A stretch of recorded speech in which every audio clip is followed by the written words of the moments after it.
right, so as I said, it's the first weekend in May, and we're heading to Cleveland, Ohio to celebrate International Female Ride Day. This is our first big trip since COVID began, so we're able to travel a little bit more, so the ladies and I are extremely excited. So, in prep for this, in addition to all the logistics, registering for the hotels and the event itself, we had to work through a lot of different things. It's early May. We've got to get through Maryland, Pennsylvania, and then head into Ohio. I'll tell you more about the purpose of International Female Ride Day in the second part, so you'll hear about that. Let's talk about how do you prepare for a ride like this. Okay, so we of course did 10-day forecast. You're going to look at the weather. You're going to look at the reports from several different areas. We looked at Camp Springs, Maryland. We looked at Breezewood, Pennsylvania. We looked at Somerset, Pennsylvania. And then, of course, our final destination. What is the weather like in Cleveland in the early part of May? Well, needless to say, it was an adventure.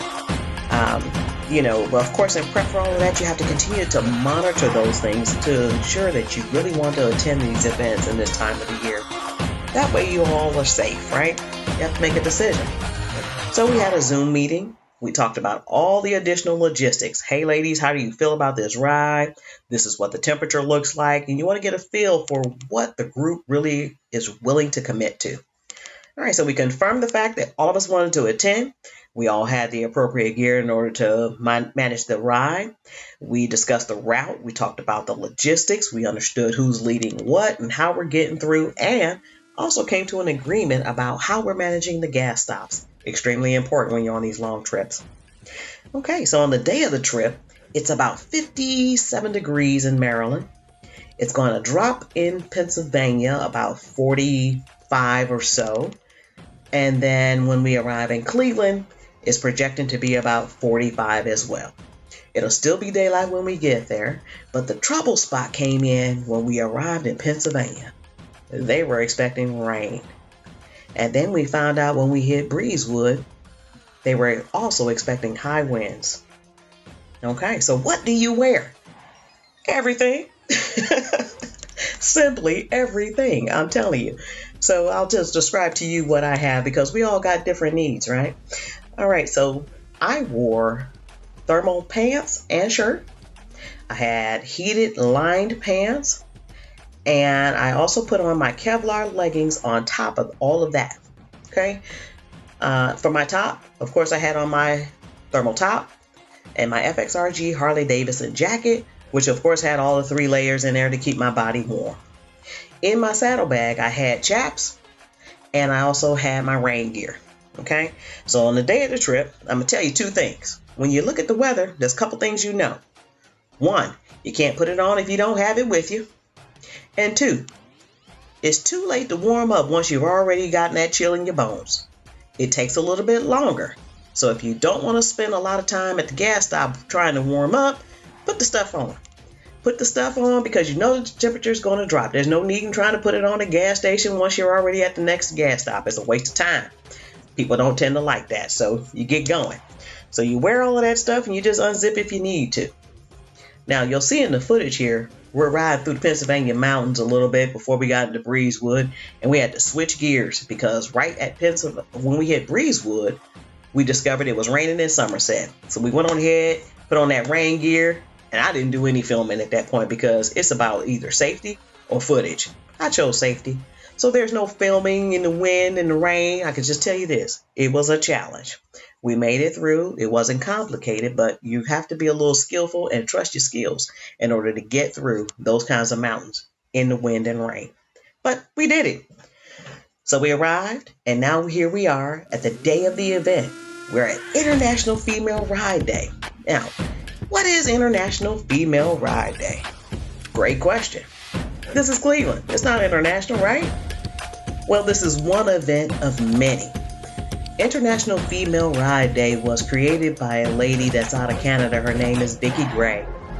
And Vicki Gray really wanted to bring a awareness to all the women motorcyclists that were out here on these roads. 15 years ago, this was a huge thing.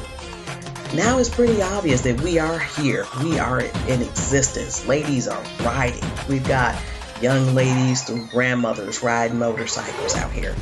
And the whole purpose for acknowledging women riders was just to bring about awareness.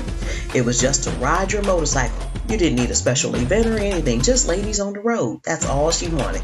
There's no money involved. You could buy a t-shirt on her website. Check her out. She's got a lot of great information. If you research International Female Ride Day, you'll find all the history about why she wanted to do that and all the paraphernalia that she sells in regard to this.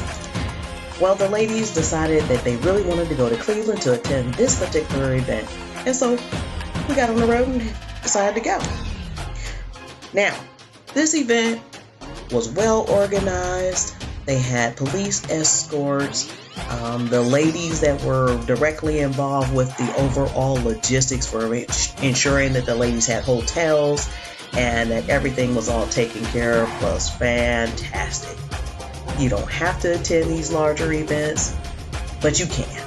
It made it a really good time for us to be able to join these ladies and ride.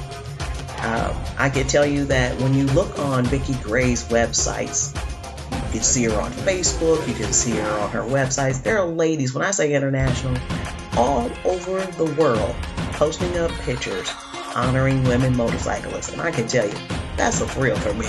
I was pretty excited to see that. Hopefully you'll take a time to go and visit her site and see all the other ladies that are riding motorcycles internationally. It's pretty cool. So right now, as you'll see in the video, we're doing a little bit of the ride here. We're heading down one of the roads here, Rockside Road, and heading into the metro parks. Let's take a look.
Alright, good people, I'm gonna get a little couple of photos or video of these motorcycles out here. You see Indian out here? Got some nice bikes.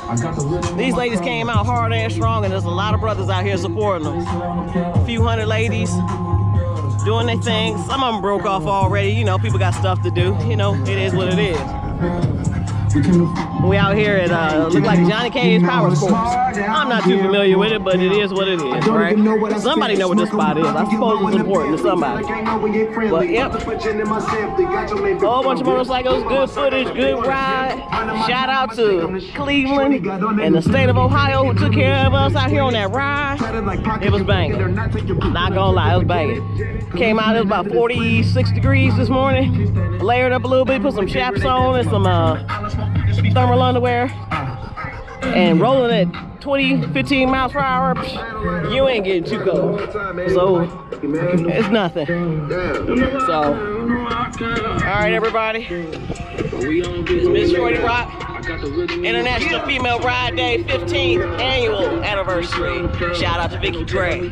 Thank you so much for setting this all up. Hope all of you women out there had a great International Female Ride Day.